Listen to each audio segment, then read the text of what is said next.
నమస్తే, నేను మీ రాజేంద్ర. లిక్కర్ స్కామ్లో మరిన్ని ఆధారాలు దొరుకుతున్నాయి. కొత్త దోషులందరూ తెర మీదకు వస్తున్నారు. అలాగే జోగి రమేష్, ఆయన గురించి మొదటిగా చెప్పుకోవాలంటే ఆయన ఒక మాజీ మంత్రి. మీడియా కెమెరాలు కనిపిస్తే చాలు పూనకము వచ్చిన వాడి మాదిరిగా చెలరేగిపోతాడు. అంతేకాదు, తెలుగుదేశం పార్టీ అధినేత చంద్రబాబు నాయుడు మీద విరుచుకుపడడం అనేది ఆయనకి చాలా మోస్ట్ ఇంట్రెస్టింగ్ పాయింట్. విరుచుకుపడడం అంటే అలా ఇలా కాదు, నోటికొచ్చిన బూతులన్నీ తిట్టడం, దమ్ముంటే బయటికి రా చూసుకుందాం అని సవాళ్లు విసరటం ఆయనకు ఒక అలవాటైనటువంటి ప్రక్రియ అది. ఇంతకీ నకిలీ మద్యం కేసులో ఏ విచారణకైనా సరే తాను సిద్ధమన్నాడు. అలాగే టెంపుల్స్లో ప్రమాణం అన్నాడు. నిజానికి టెంపుల్స్లో ప్రమాణం చెయ్యాలి అన్నటువంటి పరిస్థితి వీళ్ళకుంటుందా? అసలు ఆ అర్హత ఉన్నదా? లేదు కదా. కారణం ఏంటి? మంత్రిగా పదవీ స్వీకారం అప్పుడు చేసిన ప్రమాణం, మరి అది ప్రమాణం కాదా? అది ప్రామాణికం కాదా? ప్రజల మధ్యకు వచ్చి నిష్పక్షపాతంగా, రాగద్వేషాలకు అతీతంగా పాలన చేస్తాము, అలాగే బాధ్యతను నిర్వహిస్తాము అన్నటువంటి ప్రతిజ్ఞ, అలాగే ప్రమాణం ఏమైంది? అలాగే దేవుడి ముందు ఎంత అబద్ధమైనా ఆడతారు అన్నది అందరికీ తెలిసిన విషయమే, కొత్త ఏం కాదు. ఏ విచారణకైనా సిద్ధమన్నారు. చివరకు సిట్ అధికారులు అరెస్టు చేసి కోర్టుకు తరలించగానే బావురుమంటూ కన్నీటి పర్యంతమయ్యాడు. ఆయన ఎవరో కాదు, వైసీపీ నేత, మాజీ మంత్రి జోగి రమేష్.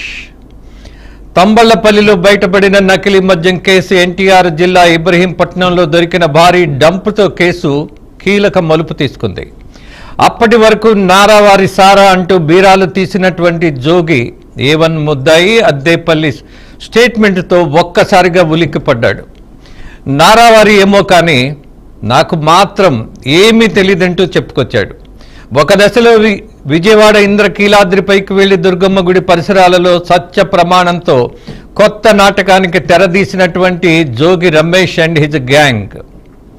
అలాగే నకిలీ మద్యం స్కామ్ కేసులో అరెస్ట్ అయిన మాజీ మంత్రి జోగి రమేష్ను, అతని సోదరుడు జోగి రామును అదుపులోకి తీసుకున్నటువంటి పోలీసులు విజయవాడ గురునానక్ నగర్ ఎక్సైజ్ పోలీస్ స్టేషన్కి తరలించిన తర్వాత అనేకమైనటువంటి విషయాలు బయటపడ్డాయి. 12 గంటల పాటు సిట్ అధికారులు జోగి రమేష్ను ప్రశ్నించినప్పుడు వచ్చినటువంటి వాస్తవాలు మరింత బలోపేతం చేశాయి అధికారులకు. అలాగే జోగి రమేష్ను, అతని సోదరుడు జోగి రామును విడివిడిగా ప్రశ్నించారు. అనంతరం సిట్ అధికారులు జోగి నివాసంలో కూడా సోదాలు చేపట్టారు. ఈ నేపథ్యంలో జోగి రమేష్ భార్యకు చెందిన మొబైల్ ఫోన్తో పాటు ల్యాప్టాప్ను కూడా, హార్డ్ డిస్కులను, అలాగే పలు మొబైల్ ఫోన్లను, జోగి ఇంటిలోని సీసీ ఫుటేజ్ని సిట్ అధికారులు స్వాధీనం చేసుకుని జోగి రమేష్ భార్య, రెవెన్యూ అధికారుల సమక్షంలో పంచనామా నిర్వహించి వాటిని సీజ్ చేశారు. అయితే నకిలీ మద్యం కేసులో కోర్టుకు సమర్పించిన రిమాండ్ రిపోర్టులో 1 నెల వ్యవధిలో జోగి రమేష్ను A18 అద్దేపల్లి జనార్దన్ 2 సార్లు కలిసినట్టు వివరించారు. ఒకసారి 3 లక్షల రూపాయలు, రెండోసారి 5 లక్షల రూపాయలు జోగికి అద్దేపల్లి అందజేసినట్టుగా సిట్ అధికారులు తెలిపారు. A18గా జోగి రమేష్, A19గా జోగి రాము ఉన్నారు. ఇప్పుడు ఆదివారం రాత్రి 10 గంటల వరకు జోగి సోదరులను విచారించిన పోలీసులు తర్వాత అక్కడి నుంచి ప్రభుత్వ ఆసుపత్రికి తరలించడం జరిగింది. ఆసుపత్రికి తరలించే క్రమంలో జోగి వర్గీయులకు, పోలీసులకు తోపులాట జరిగింది. చాలా విచిత్రం కదా. ఏదో దేశభక్తుడిని అరెస్టు చేస్తుంటే, అక్రమంగా నిర్బంధిస్తుంటే తిరగబడినటువంటి ఆయన అనుచరులు అన్నటువంటి పరిస్థితి అక్కడ ఏమైనా ఉందా? లేదే. జోగి రమేష్ని ఎందుకు అరెస్ట్ చేశారు? అనేకమైనటువంటి కేసుల్లో అరెస్టు చేసేటటువంటి ప్రయత్నంలో ఆయన అదృష్టమో, అలాగే న్యాయ వ్యవస్థ దురదృష్టమో, లేదా బలహీనతో ఆయనకి బెయిల్ వచ్చింది, అరెస్టు చేయొద్దు అని. ఇక సిట్ దర్యాప్తులో వచ్చినటువంటి లిక్కర్ స్కామ్లో ఆయనకి ఏ కోర్టు మద్దతు పలిగేటటువంటి పరిస్థితి లేనటువంటి సాక్ష్యాధారాలను సేకరించారు. అందుకే ఇవాళ ఉన్నటువంటి పరిస్థితుల్లో జోగి రమేష్ చేతులు ముడుచుకొని, చేతులెత్తి నమస్కరించి, 4 గోడల మధ్య బతిమిలాడుకుంటున్నటువంటి బలహీనమైనటువంటి పరిస్థితిలో పడిపోయారు. జనరల్గా పబ్లిక్లో ఎలా పడితే అలా మాట్లాడేటటువంటి రాజకీయ నాయకుల ధోరణి ఇంతే ఉంటుంది.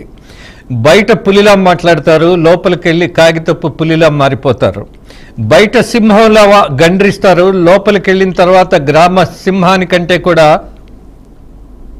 సరెండర్ అయిపోతారు. సో పరిస్థితి మనం గమనిస్తున్నప్పుడు ఇవాళ అప్డేట్స్లో మరింత సమాచారం మన ముందుకు వచ్చింది. ఈ లిక్కర్ ఏదైతే ఒక ఫ్యూరియస్, ఒక కల్తీ లిక్కర్ను తయారు చేయటం అనేది ఎక్కడ ప్రారంభించారు అని అంటే, గత చరిత్ర చూసినప్పుడు విదేశాలలో ఇలాంటి వ్యాపారం చేసినటువంటి జయచంద్రారెడ్డి అలాగే వైసీపీ నాయకులు ఇవాళ కొత్తగా సాక్ష్యాధారాలు సేకరించినటువంటి పరిస్థితుల్లో గోవాలో అనేక ప్రాంతాల్లో ఆ రాష్ట్రంలోనే ఈ కల్తీ లిక్కర్ తయారు చేసేటటువంటి కేంద్రాలు, డంపులు, అలాగే దానికి కావలసినటువంటి ముడి సరుకులు, మేబీ స్పిరిట్ కావచ్చు, అలాగే దానికి సంబంధించినటువంటి సరఫరా కోసం బాటిల్స్, లేబుల్స్, అలాగే ఆ సీసాల మూతలు కూడా అక్కడే తయారు చేసినట్టుగా మొత్తం సాక్ష్యాధారాలు ఇవాళ బహిర్గతమయ్యాయి. సో దీని మీద మరిన్ని అప్డేట్స్ తీసుకోవడానికి